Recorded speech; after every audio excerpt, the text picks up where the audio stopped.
Assalamualaikum warahmatullahi wabarakatuh. Perkenalkan, nama saya Debbie Karyono, kelas akuntansi D.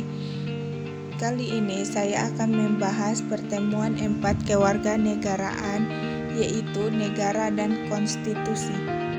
Pengertian negara. Negara adalah suatu organisasi dari sekelompok atau beberapa kelompok manusia yang bersama-sama mendiami atau wilayah tertentu dan mengakui adanya satu pemerintahan, mengurus tata tertib serta keselamatan sekelompok atau beberapa kelompok manusia tersebut. Secara umum, negara dapat diartikan sebagai suatu organisasi utama yang ada di dalam suatu wilayah karena memiliki pemerintahan yang berwenang dan mampu untuk turut campur dalam banyak hal dalam bidang organisasi lainnya. Unsur-unsur negara. 1. Masyarakat atau rakyat sebagai individu yang mendiami dan berstatus sebagai warga di suatu negara. 2. Wilayah atau teritorial sebagai tempat atau wilayah negara berdiri. 3. Bentuk pemerintahan sebagai pengusaha dan pihak yang memegang kekuasaan atas tanggung jawab keberlangsungan hidup warga negara.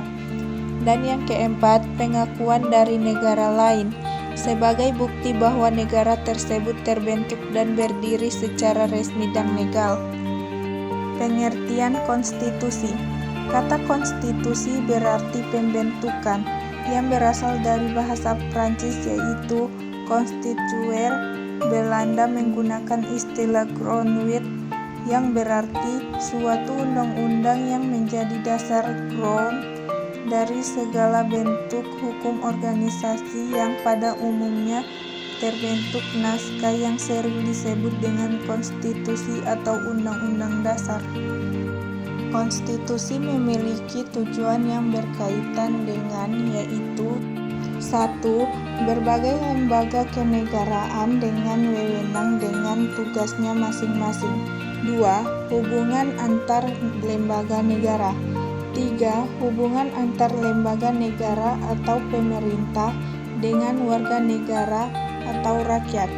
4. Adanya jaminan atas hak asasi manusia.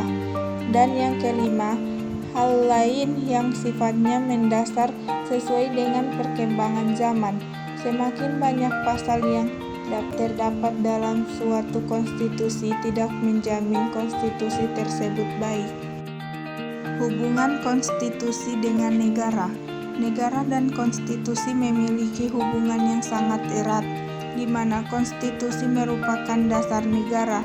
Dasar negara membuat norma-norma ideal yang penjabarannya dirumuskan dalam pasal-pasal yang terdapat pada UUD atau konstitusi yang merupakan satu kesatuan utuh di mana tercantum dalam pembukaan Undang-Undang Dasar 1945 dengan dasar negara Pancasila.